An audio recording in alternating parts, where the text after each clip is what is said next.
Bakıda 3-cü Sənaye Təhlükəsizliyi zirvəsi keçirilib. Tədbir Fövqəladə Hallar Nazirliyi, SOCAR və Sənaye Təhlükəsizliyi Assosiasiyasının birgə təşkilatçılığı ilə baş tutub. Toplantıda sənaye təhlükəsizliyi, texnoloji yeniliklər, iqlim dəyişiklikləri və sosial transformasiyalar fonunda formalaşan yeni yanaşmalar müzakirə edilib. Həmçinin süni intellektin sənaye təhlükəsizliyinə təsiri, risk zonaları və bu istiqamətdə insan faktorunun rolu barədə fikir mübadiləsi aparılıb. Fövqəladə Hallar Nazirliyi, SOCAR və Sənaye Təhlükəsizliyi Assosiasiyası arasında əməkdaşlıq memorandumu da imzalanıb.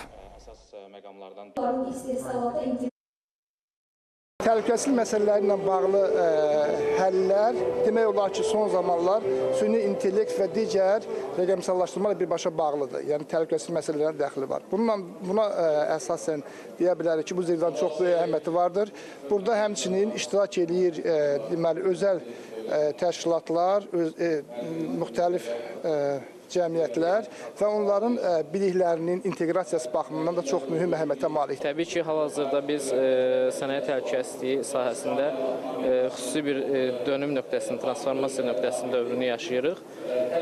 Bu dövrdə süni intellektin tətbiqi, texnologiyaların avtomatlaşdırmanın tətbiqi sənaye təhlükəsizliyi sahəsində nə dərəcədə mənfi və müsbət təsirlər göstərir. Bugünkü zirvədə ətraflı şəkildə müzakirə olunacaq. Həmçinin beynəlxalq spikerlərimiz tərəfindən beynəlxalq təcrübələrdə bu proses necə gedir, üzü yuxarı qrafikləmi yoxsa üzü aşağı qrafikləmi gedir, bunu müzakirə edəcəyik.